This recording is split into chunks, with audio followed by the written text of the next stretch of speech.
Grade 12 Grammar ရဲ့ Unit 1 Unit 1ကဘာအကြောင်းတွေသင်ရမှာလဲဆိုတော့ can should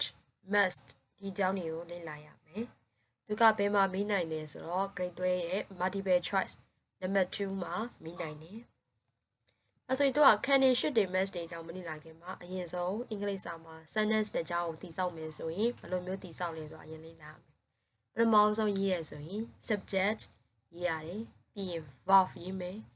object ရေးမယ်ပြီးတော့မှ verb place နေရာ time အချိန် reason အကြောင်းပြချက်ဒီလိုမျိုးလေးအစဉ်လိုက်တိုင်းရေးပြရတယ်။ဒါဆိုရင်တို့က verb ကိုရေးတဲ့အခါမှာသူကတချို့ verb တွေက modal verb ဒါမှမဟုတ်လို့ရှိရင် heavy verb လို့ပြောလိုက်ရတယ်။သူနဲ့ main verb နဲ့တွဲရေးရတာမျိုးရှိတယ်။ဒါဆိုဒီသင်ခန်းစာမှာက modal verb ဘာတွေလဲဆိုရင် can တို့ should တို့ can ကို where will share should မိမိုက် must ပေါ့နော်အဓိကအဖြစ်တော့ဒီမှာသင်ရမှာက can ရယ် should ရယ် must ရယ်ဒီ happy verb လေးတွေသူ့ရဲ့နောက်မှာ main verb ဘာရေးမလဲဆိုရင် verb 1တနည်းအားဖြင့် verb infinitive ကိုရေးပြရမယ်ပြန်ပြောပြမယ် can should must ရဲ့နောက်မှာဘာလိုက်ရေးလဲဆိုရင် verb 1ရေးတယ်သူ့ကို s တွေ es တွေထည့်ဖို့ရအတွက်မလိုဘူးပေါ့ဒါဆိုရင်ပထမဆုံးတစ်ခုခံလေးအကြောင်းလေးလိုက်ရခံကိုမြန်မာလိုဘာသာပြန်တော့ဘယ်လိုပြန်တော့လုံနိုင်တယ်လို့ဘာသာပြန်တယ်သူက ability ဆိုတာကသူ့ရဲ့စွမ်းရည်လှုပ်ဆောင်နိုင်တဲ့အရာကိုပြောတာ permission ခွင့်ပြုတာကိုပြောတယ် possibility ဖြစ်နိုင်ခြေရှိတာကိုပြောတယ်အဲဆိုရင် ability ဆိုတာတစ်ခုခုလုံနိုင်တဲ့စွမ်းရည်ကိုပြောချင်တယ်ဆိုရင်ခံကိုသုံးပြရမယ်ဥပမာ I can swim ငါရေကူးနိုင်တယ် I can sing I can dance ရေးလို့ရတယ်ပေါ့နော်ပထမဆုံးတစ်ချက်တစ်ခုခုလုပ်နိုင်တဲ့စွမ်းရည်ကိုပြောချင်တယ်ဆိုရင်ခံကိုသုံးပြရတယ်နောက်တစ်ချက်က permission ဆိုတာ ask for or give permission ask for ဆိုတာတောင်းတာခွင့်တောင်းတာပေါ့နော် give permission လို့ပြောလိုက်မယ်ဆိုရင်တော့ခွင့်ပြုတာသူများကိုခွင့်ပြုလိုက်တာကိုကဥပမာ can I leave early ငါစောစောလေးထွက်သွားလို့ရမလားငါသူများကိုခွင့်တောင်းတာ you can leave now မင်းသွားလို့ရပြီအခုသွားလို့ရပြီသူများကိုခွင့်ပေးလိုက်တာဒါဆိုရင်ခွင့်ပြုတယ်ခွင့်တောင်းတယ်ဆိုရင်စကားလုံးတွေမှာ can ကိုသုံးလို့ရတယ်နောက်တစ်ခု possibility ဖြစ်နိုင်ခြေရှိခြင်းတစ်ခုခုဖြစ်လာနိုင်တယ်လို့ခံမှန်းပြောတဲ့အခါမျိုးမှာ can ကိုသုံးလို့ရတယ် get very hot in summer နွေရာသီမှာအရင်ပူနိုင်တယ်တဲ့ဒါလုံးဝပူမယ်လို့တရားပေါ်ပြောရတော့မဟုတ်ဘူးပူနိုင်တယ်ဆိုပြီးသူခံမှန်းလိုက်တာဖြစ်နိုင်ရည်ရှိတာပေါ့ဒါဆိုရင်ဘာသုံးပါလဲဆိုတော့ can ကိုသုံးပြရတယ်ဥပမာစာကြောင်းလေးတွေ can you help me with this project ဒီ project လေးလုပ်လို့ရမလားခွင့်ပြုချက်တောင်းတာ birds can fly but penguins can't ငှက်တွေကတော့ပြန်နိုင်တယ်တဲ့ penguin ငှက်ကတော့မပြန်နိုင်ဘူးသူလုံနိုင်တာကိုသုံးသွား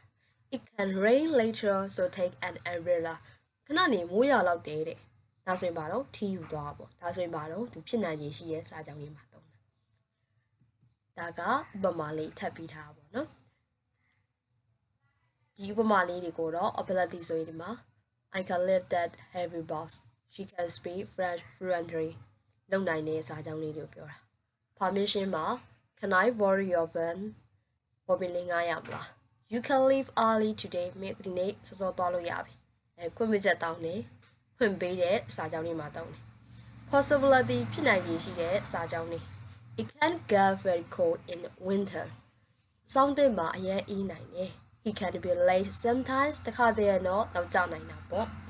ဖြစ်နိုင်ရည်ရှိတဲ့စာကြောင်းလေးကိုပြောရခါမှာသုံးမယ်ဒါဆိုရင် can အတွက်ကဒီ၃မျိုးကိုအဓိကမှတ်ထားလုံနိုင်တယ်လုံနိုင်တဲ့အရာခွင့်ပြုချက်တောင်းတယ်ဖြစ်နိုင်ရည်ရှိတယ်ဆိုရင်ဒါကခံကိုသုံးပြရမယ်ဟုတ်ပြီခံကိုညင်းကျင်တယ်ဆိုရင်ဘယ်လိုညင်းမလဲ cannot အတွဲလိုက်လေးရတယ်ဒါမှမဟုတ်လို့ရှိရင် can't မလုံနိုင်ဘူးလို့ပြန်လို့ရတယ် I can't drive a car ငါကောင်းမမောင်းနိုင် You can't smoke here ဒီမှာဆေးလေးတောက်လို့မရဘူးဆေးလေးတောက်ခွင့်မပြုဘူး You can't park here it's illegalမင်းဒီမှာကားပါကင်ထိုးလို့မရဘူးတရားမဝင်ဘူးဒါမျိုးလေးတွေသုံးပြီးလို့ရတယ် ဒါဆိုရင်နောက်တစ်ခုသွားရအောင် should ကိုဘလို့ဘာသာပြန်လဲဆိုတော့လှုပ်တင်တယ်ကိုကတခုခုလှုပ်တင်တယ်ဒါမှမဟုတ်ရှင်လေသူများကိုလှုပ်တင်တဲ့ဟာတွေအကြံပေးတယ်ဒါကြောင့်မလို့ advice or recommendation ဆိုတော့သူများကိုအကြံပေးတယ်ဒါလေးကောင်းပါလေလို့အကြံပြုချက်ပေးတယ်ဒါမှမဟုတ်လို့ရှိရင် expectation မျှော်လင့်တယ်ဒီလိုစာကြောင်းလေးတွေမှာ should ကိုသုံးရတယ်ပထမဆုံး advice ဆိုတာသူများကိုအကြံဉာဏ်ပေးတာ recommendation ပေးတာပေါ့နော်ဒါရေးဆိုလို့ရှိရင်သုံးရမယ် you should study harder for the exam စာမိုးဝဲတဲ့မင်းစာပို့ပြီးတော့ကြိုးစားရမှာပဲဒါသူများကိုအကြံပေးလိုက်တဲ့စာကြောင်းလေးနောက်တစ်ခု expectation ဆိုတာသူကတခုခုဖြစ်လာနိုင်တယ်ဖြစ်လာမယ်မျှော်လင့်ရတာ you should apologize for their mistake မင်းဘာလုပ်တယ်လဲဆိုရင်သူတို့ရဲ့အမှားအတွက်တောင်းပန်တင်တာပေါ့ဒီလိုလုပ်တင်တယ်လို့မျှော်လင့်တာပေါ့နော်ဒီလိုစာကြောင်းလေးတွေမှာတုံးနေဥပမာ you should call your parents more often မင်းရဲ့မိဘတွေကိုခဏဖုန်းခေါ်တင်တယ်အကြံပေးတာ you should ဒါပြောပြီးပြီနော် the train should arrive at 8 p.m. ယထာက8နာရီလောက်ရောက်မယ်ထင်တယ်ရောက်လိမ့်မယ်မျှော်လင့်တာပေါ့နော်ဒါလေဆိုရင် should ကိုသုံးရတယ်ဥပမာလေးထည့်ကြည့်ရအောင် you should eat more vegetable မင်းအသီးရွက်တွေပိုစားတယ်နဲ့ you should study harder for the exam စာမှုဝဲအတွက်ပိုပြီးစာလုပ်တယ် she should be here by now သူအခုဒီမှာရှိနေတဲ့နဲ့မျှော်လင့်လိုက်တာသူမအောင်ဒီမှာရှိနေရမယ်ပေါ့မျှော်လင့်တာပေါ့နော်ရှိနေပိုကောင်းတယ်ပေါ့ the package should arrive tomorrow နောက်ပြန်ဒီ package ကရောက်လိမ့်မယ်ပေါ့ဒီလိုမျှော်လင့်ရတာပေါ့နော်ဒါကြီးဆိုလို့ရှိရင် should ကိုသုံးရတယ် should ကိုညင်းစဉ်ရင်လွယ်လွယ်လေးပဲ should not တော့မဟုတ်ရင် shouldn't နဲ့ညင်းရုံပဲ you shouldn't smoke ဒီညမှာမင်းစိတ်လေးမတောက်တင်ဘူး he shouldn't be late သူနောက်ကျတင်ဘူး you shouldn't eat junk food every day နေ့တိုင်းဒီအာဟာရမပြည့်တဲ့အစားအသောက်တွေပဲမစားသင့်ဘူးပေါ့ he shouldn't ignore his teacher သူ့ရဲ့ဆရာမကိုသူဥပက္ခာမပြုတ်တယ်နော်ဒီလိုစကားလုံးလေးတွေမှာဆိုရင် should ကိုသုံးရမယ်နောက်ဆုံးတစ်ခုတော့ရအောင် must တော့မြန်မာလိုပြန်မယ်ဆိုရင်လုပ်ရမယ်လို့ပြန်တာလုပ်ရမယ်ဆိုရင်လည်းကွာသူကနည်းနည်းလေး strong ဖြစ်နေပြီပေါ့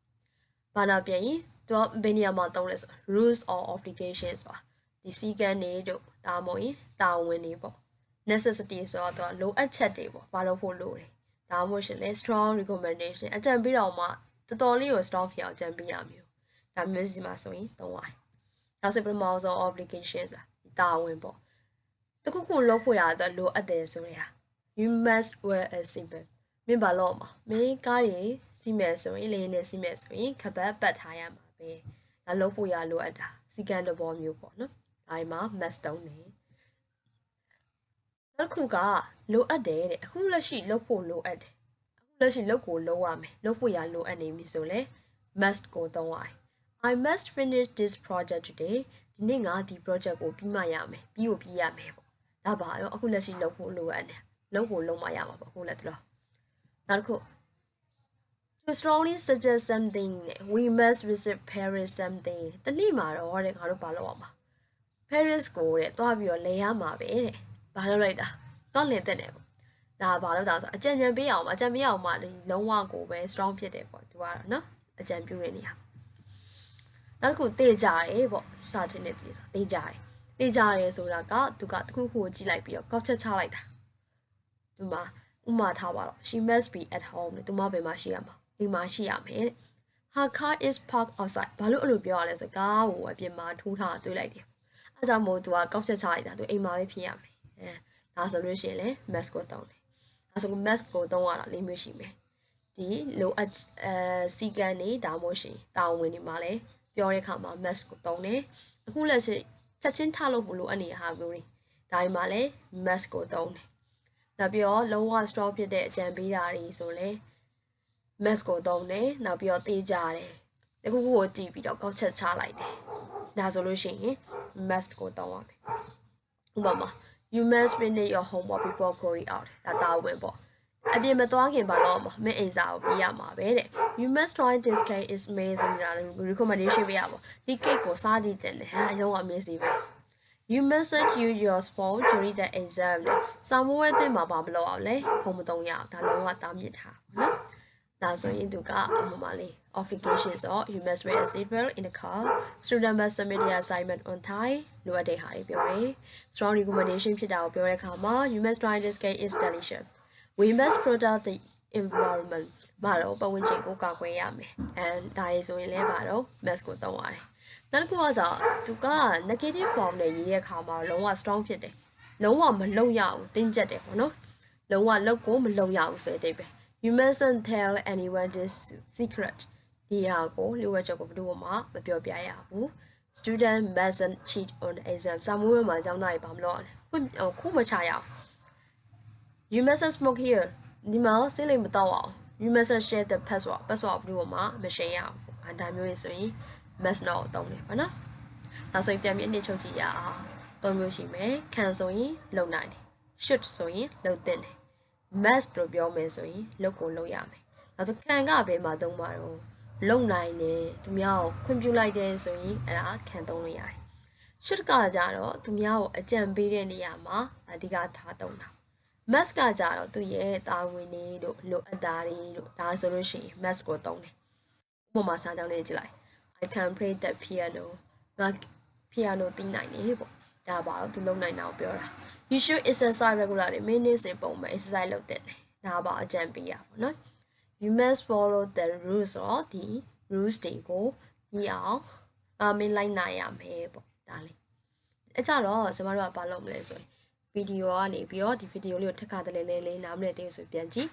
powerpoint လေး share ထားပြီးရပေါ့နော်ဒါလေးကိုလည်းပြန်ဖတ်ကြည့်လို့ရတယ်ပြီးလို့ရှိရင် exercise ကလေးပေးထားတဲ့ဟာကိုပြအောင်လုပ်ပြီးတော့နောက်တစ်ရက်နေလို့ရှိရင်ပြပေးရမှာဖြစ်